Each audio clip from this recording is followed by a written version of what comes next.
Sin duda alguna, ratificando lo que dijo el hermano Hernán, qué hermoso domingo, un sol espléndido nos regala el Señor. Bueno, amado hermano, ¿qué elementos operan para la salvación del creyente? ¿Qué elementos operan en el nuevo nacimiento? Sabemos obviamente que la operación monergística del Señor, es decir, que Él hace la obra de principio a fin.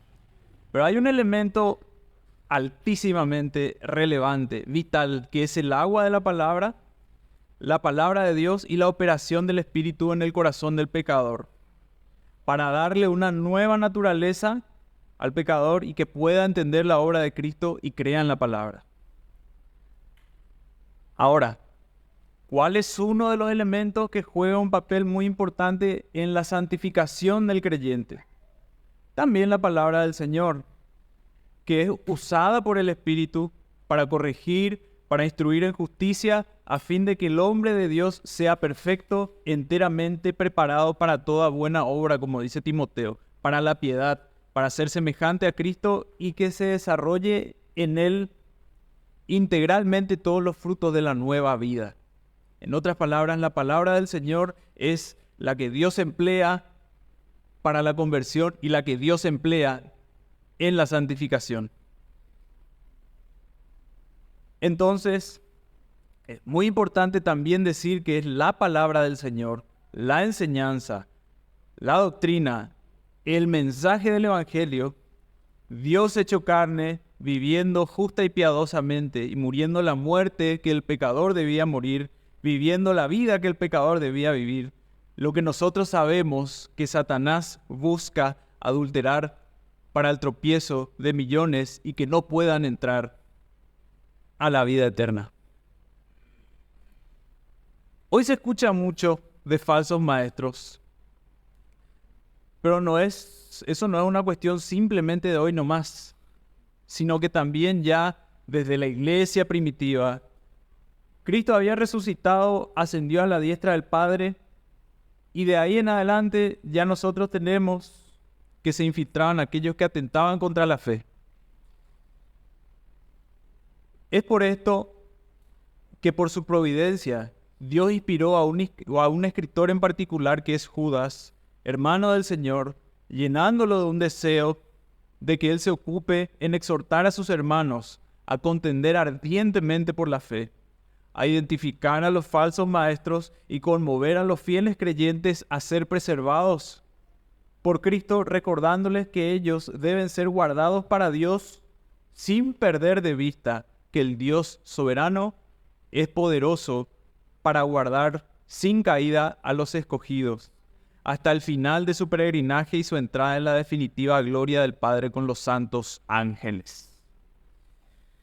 Hoy vamos a continuar con la serie de sermones de la epístola de Judas.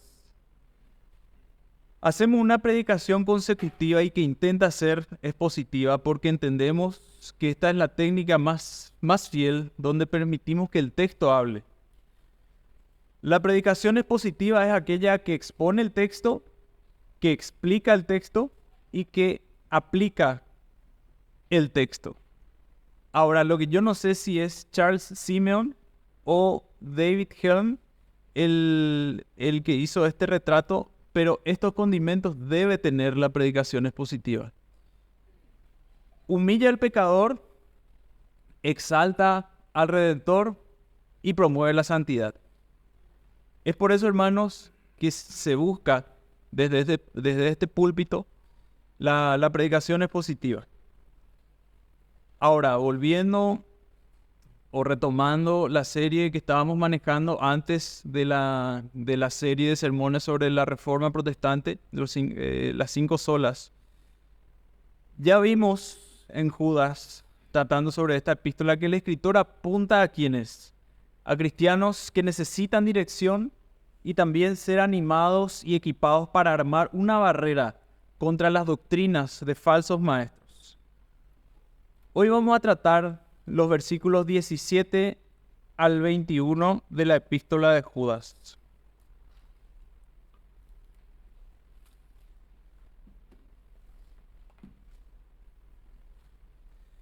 Dice así la palabra del Señor. Judas 1:17. Pero vosotros, amados, tened memoria de las palabras que antes fueron dichas por los apóstoles de nuestro Señor Jesucristo. Los que os decían, en el postrer tiempo habrá burladores que andarán según sus malvados deseos. Estos son los que causan divisiones, los sensuales, que no tienen el Espíritu.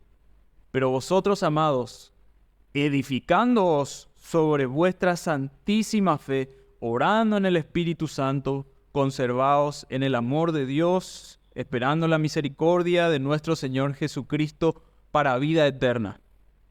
Amén. Los versículos 17 al 21 de esta epístola están dedicados a exhortar a los creyentes genuinos. 1. A ser cautelosos, de los versículos 17 al 19. 2. A edificarse sobre la santísima fe y orar en el Espíritu Santo. Y el 3. Conservarse en el amor de Dios, confiando en el Señor Jesucristo. Y esa es la estructura natural de nuestro texto.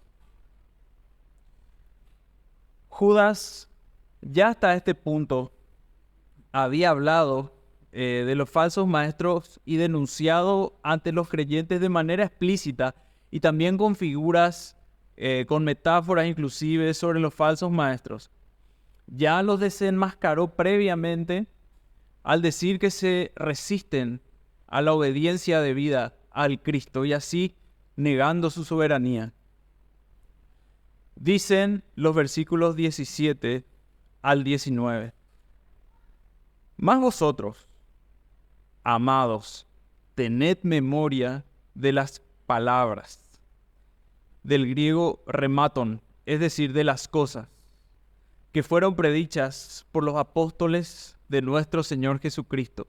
Pues os decían, en el último tiempo habrá burladores que irán marchando conforme a sus propias concupiscencias. Estos son los que causan divisiones. Animales, según el sentido del vocablo, que no tienen espíritu o el espíritu. Acá el autor sagrado lo que hace es dirigirse, dice, mas vosotros. Ellos niegan al Hijo violentamente con su enseñanza y prácticas.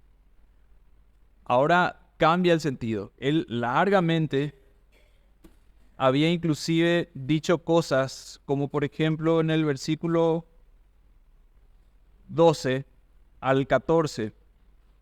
Estos son manchas en vuestros ágapes que comiendo impúdicamente con vosotros se apacientan a sí mismos. Nubes sin agua llevadas de acá para allá por los vientos, árboles otoñales, sin fruto, 2 veces muertos y desarraigados. Fieras ondas del mar que fuman su propia vergüenza, estrellas errantes para las cuales está reservada eternamente la oscuridad de las tinieblas. De estos también profetizó Enoc séptimo desde Adán, diciendo, he aquí vino el Señor con sus santas decenas de millares para hacer juicio contra todos.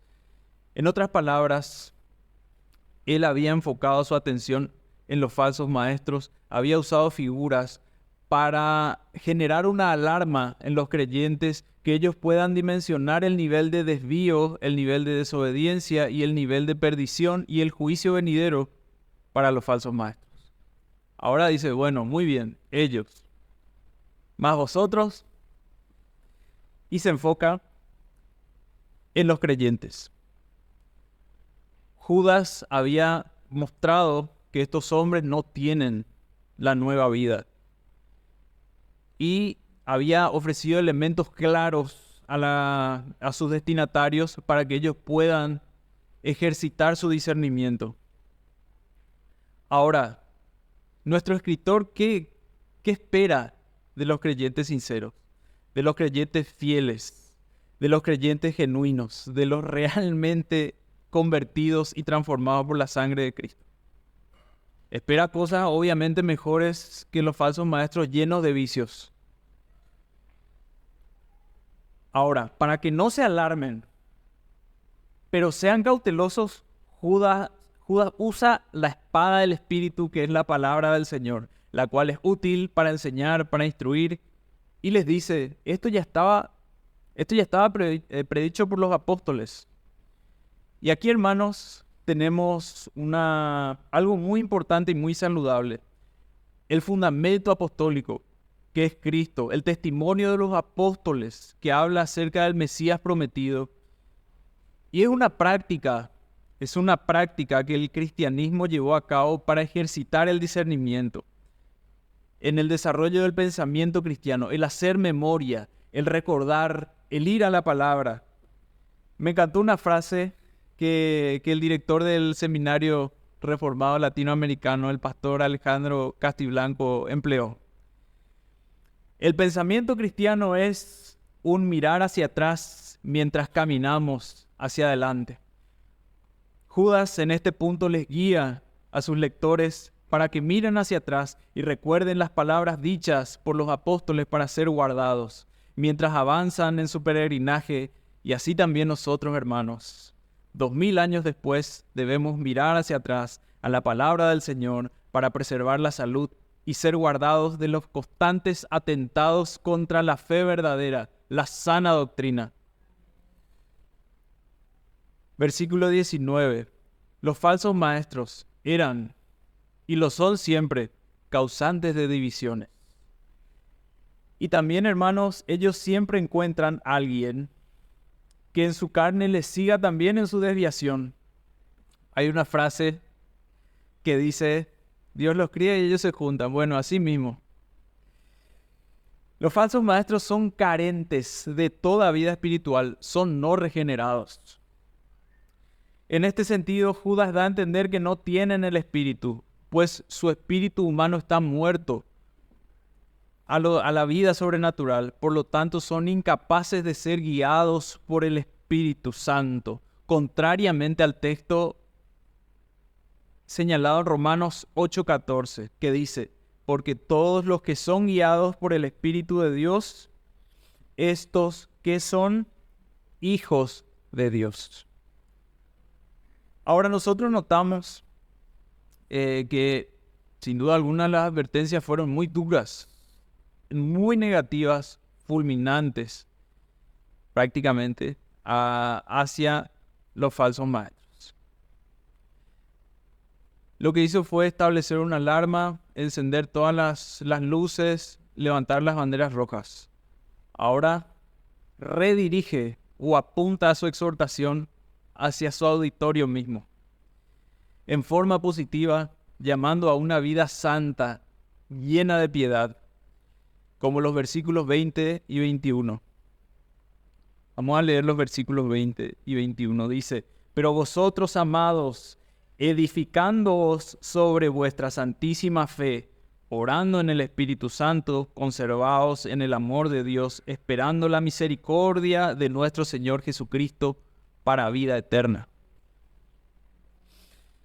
En esta parte de la exhortación existe un contraste bastante marcado, como el día y la noche, con los rasgos malignos de estos burladores que se acaban de describir. Y comienza el versículo con el mismo llamado, mas vosotros, amados, con la misma construcción gramatical. Dicen así los versículos 18 y 19 de una manera más amplia. Mas vosotros, ustedes, amados, sobreedificándoos a vosotros mismos. También no hace falta que lo lean, pero es el mismo verbo que se utiliza en 1 Corintios 3:10, en Efesios 2:20 y en Colosenses 2:7. También dice orando, utiliza un participio presente en el Espíritu Santo, es decir, que un desarrollo, un ejercicio continuo, una perseverancia en ese ejercicio. Conservaos, dice, a vosotros mismos en el amor de Dios, aguardando con anhelo la misericordia de nuestro Señor Jesucristo para vida eterna. Eis, el sentido de dirección y de finalidad, para vida eterna. Ahora, notemos, y este es el elemento al cual quiero entrar, porque es el corazón del versículo, la santísima fe de la que aquí habla Judas. Y dice Hendriksen que es sin duda la misma del versículo 3, esto es, la fe objetiva, el depósito de la fe cristiana. La exhortación a sobreedificarse sobre ella significa una conducta santa y piadosa, digna de la santísima fe que se ha profesado. Hago una aclaración. La santísima fe tiene condimentos, elementos, propiedades intelectuales, sin duda alguna, porque ¿qué son? Enunciados, son proposiciones que deben ser entendidas, interpretadas con la ayuda del Espíritu Santo y aceptadas. Pero también esto tiene una repercusión ética, tiene una repercusión en el plano de la realidad, que es la piedad, que es la práctica de la piedad. Desemboca en algo. Ahora,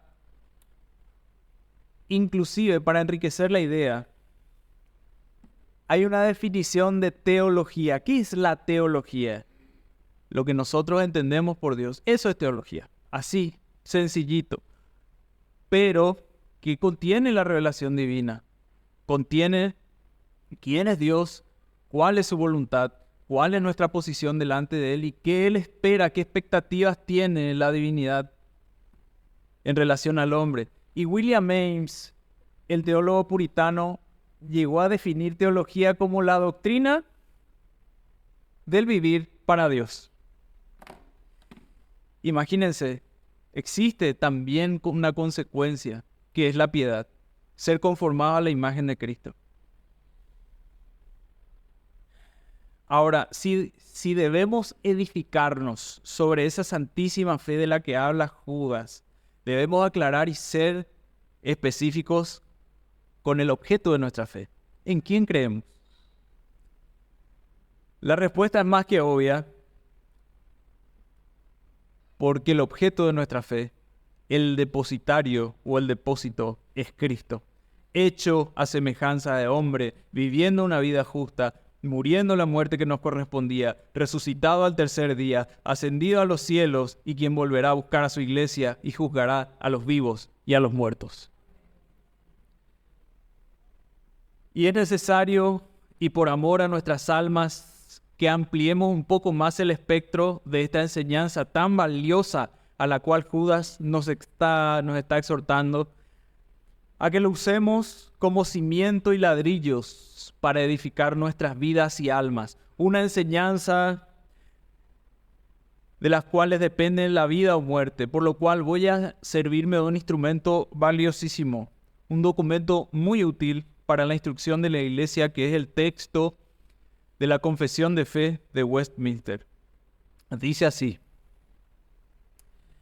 agradó a Dios en su propósito eterno escoger y ordenar al Señor Jesús, su unigénito Hijo, para que fuera el mediador entre Dios y el hombre, profeta, sacerdote y rey, el salvador y cabeza de su iglesia, el heredero de todas las cosas y el juez de todo el mundo. Desde la eternidad le dio Dios un pueblo para que fuera su simiente y para que a debido tiempo lo redimiera, llamara, justificara, santificara y glorificara.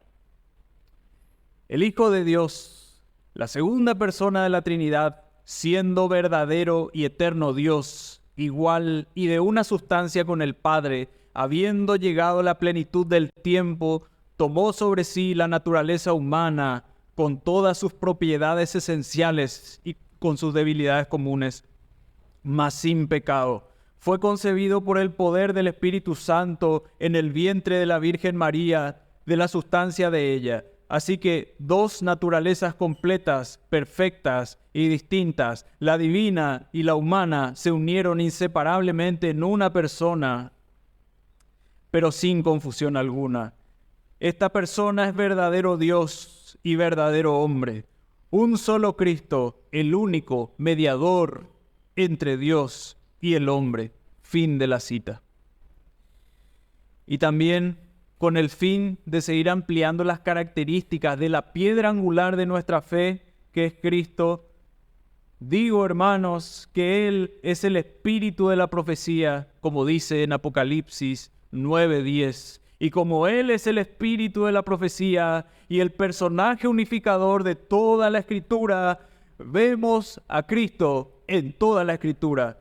En Génesis, Cristo es la simiente de la mujer. En Éxodo, Él es el Cordero Pascual. En Levítico, Él es nuestro sumo sacerdote. En Números, es la columna de nube de día y la columna de fuego de noche. En Deuteronomio, Él es el siervo mayor que Moisés. En Josué, Él es el capitán de nuestra salvación. En Jueces, Él es nuestro juez y dador de la ley. En Ruth, Él es nuestro pariente redentor. En Primera y Segunda de Samuel, Él es nuestro profeta fiel. En Primera y Segunda de Reyes y Crónicas, Él es nuestro rey que gobierna. En Esdras, Él es nuestro escriba fiel. En Nehemías, Él es el constructor de los muros derribados. En Esther, Él es nuestro Mardoqueo. En Job, Él es nuestro redentor que vive. En los Salmos, Jehová nuestro pastor. En Proverbios es nuestra sabiduría. En Eclesiastés es la respuesta a todas las preguntas y el todo del hombre. En Cantar de los Cantares, Él es nuestro amado y nuestro esposo.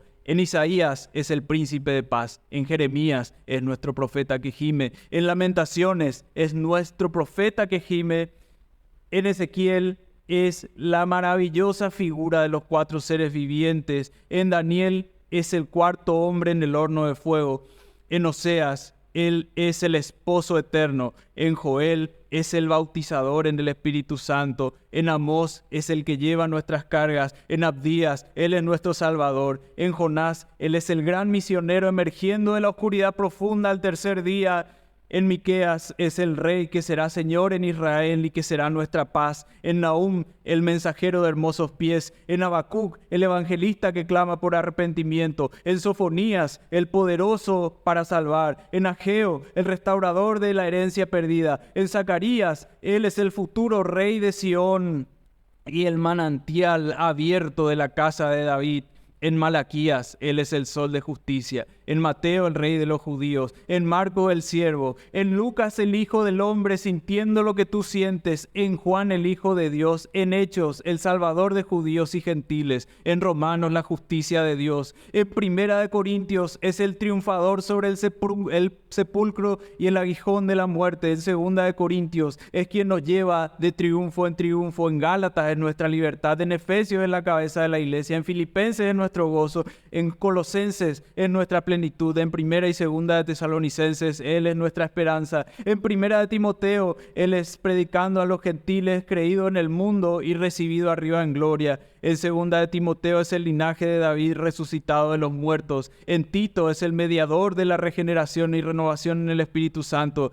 En Filemón es la fe eficaz. En Hebreos es el mediador de un mejor pacto. En Santiago, el don perfecto que descendió de lo alto. En Primera de Pedro es quien nos hizo renacer para una esperanza viva. En Segunda de Pedro es la consumación de preciosas y grandísimas promesas. En Primera de Juan es la palabra de vida. En Segunda de Juan es quien te exhorta. En Tercera de Juan, Él es tu motivación máxima. En Judas es el fundamento de tu fe. Y en Apocalipsis es el Cordero inmolado que ha de venir. Él, hermanos, es el fundamento de nuestra fe.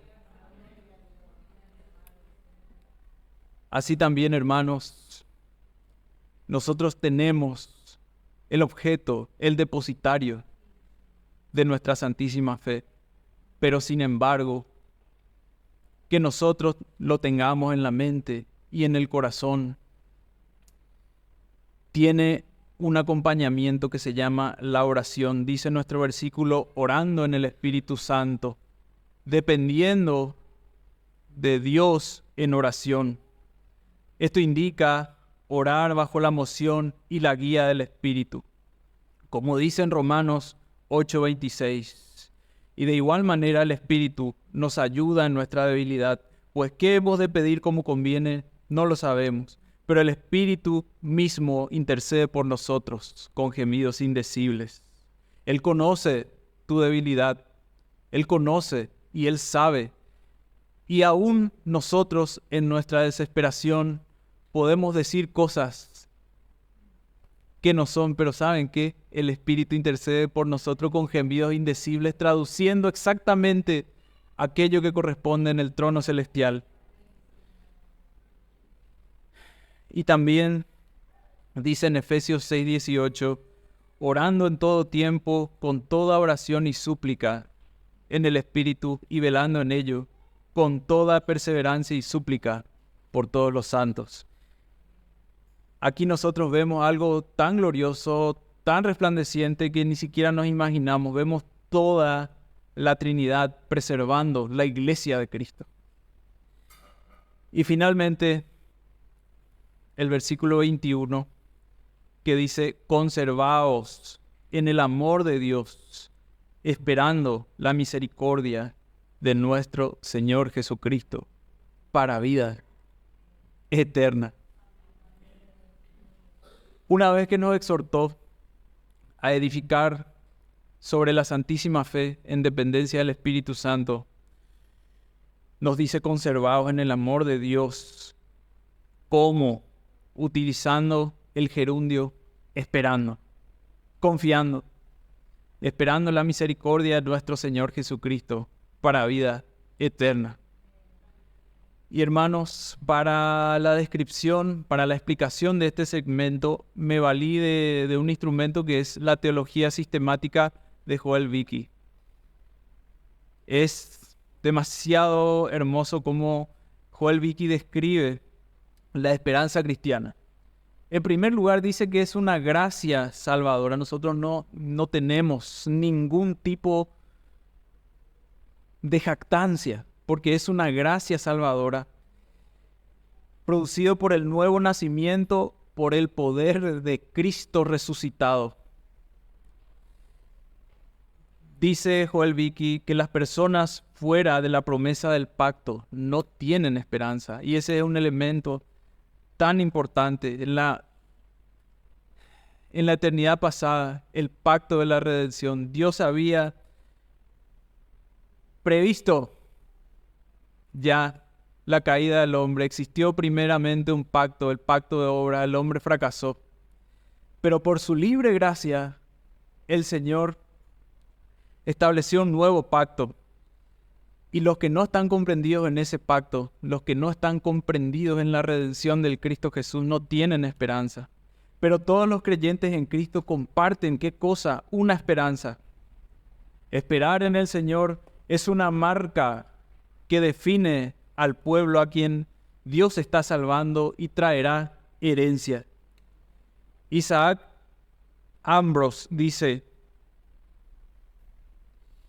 si anhelamos su venida, Él vendrá para satisfacer nuestros anhelos. Si anhelamos su venida, Él que es fiel, Él que promete y cumple, Él va a satisfacer ese anhelo. Las Escrituras ordenan, como en el Salmo 43:5, espera en Dios. El Señor es llamado la esperanza de Israel. John Hill dijo, es la abundancia de su misericordia, gracia y bondad lo que pone un fundamento sólido para la esperanza en Él y lo alienta. Aunque los creyentes pueden esperar recibir muchas cosas buenas de Dios, el objetivo final de la esperanza cristiana es Dios mismo. Es el mismo Dios viviente. Si yo hiciese la pregunta, ¿para qué te querés ir al cielo? ¿Qué responderías? Por favor, no me diga que es para caminar en calles de oro y mar de cristal. Porque ¿cuál es el anhelo máximo? ¿Cuál es el fin principal del hombre? Glorificar a Dios y gozarse de Él para siempre. En otras palabras, estar con Dios eternamente, libres de la barrera que es el pecado. Aunque la mayoría de la gente diría que quiere ir al cielo, continúa Vicky diciendo, Calvino señaló, si examinas los planes, los esfuerzos, las obras de cualquiera, allí no encontrarás nada más que la tierra. Por lo tanto, el mundo vive para la vanidad y para el vapor, como también dice Eclesiastés. Los objetos rápidamente perecen, pero por el contrario, la esperanza bienaventurada de la iglesia es la manifestación de la gloria de nuestro gran Dios y Salvador, Jesucristo. Esa es la aspiración máxima, la manifestación de la gloria de nuestro gran Dios y Salvador, Jesucristo. Entonces, hermanos, nosotros podemos concluir a partir de estas enseñanzas que esta exhortación de conservarnos en el amor de Cristo, en el amor de Dios, es esperando en una promesa inquebrantable, invariable, que es la misericordia de nuestro Señor Jesucristo para vida eterna, como dice Judas. Esa es la ciertísima promesa para todo aquel que cree. El que en Él creyere no será avergonzado, jamás. Ahora, hermanos, hemos tenido una explicación, una exposición, y ahora, ¿qué enseñanza nosotros podemos extraer de estos versículos? ¿A qué nos exhortan estos versículos? Y existen dos elementos prácticos del texto mismo. Edificarnos sobre nuestra santísima fe. En otras palabras, edificarnos sobre Cristo. Bueno, ¿cómo nosotros nos edificamos en Cristo? Conociéndolo. Y la pregunta, ¿cómo conocemos nosotros a Cristo? A través de la revelación escrita, a través de las Sagradas Escrituras, del testimonio apostólico, de lo que los apóstoles enseñaron acerca de Cristo. El canon de las Escrituras. Nosotros debemos diariamente ir a las Escrituras. Hay un tiempo establecido en el que Satanás persigue nuestras almas y hay un tiempo en el que Satanás busca adulterar, pervertir, flagelar la palabra del Señor en nuestras mentes y en las mentes de todos. ¿Saben cuántas horas a la semana? 168 horas. Los 7 días a la semana. Y es por eso que nosotros no podemos aspirar a tener una vida que se edifique y sobreedifique sin leer diariamente la Escritura y las enseñanzas, la doctrina. Y también hay un elemento más. Tampoco podemos ir nosotros por la vida sin depender del Señor en oración. ¿Por qué? Porque nosotros necesitamos esa intimidad con Dios en la cual recibimos la fortaleza para buscar de Cristo, para desear la leche espiritual no adulterada que es la palabra del Señor, para poder descartar toda malicia y para poder continuar el peregrinaje. Nosotros necesitamos del Señor y es en oración que nosotros, cuando estamos de rodillas delante de Él, podemos pedirle y podemos tener certeza de que todo lo que sea conforme a su voluntad, Él nos concederá.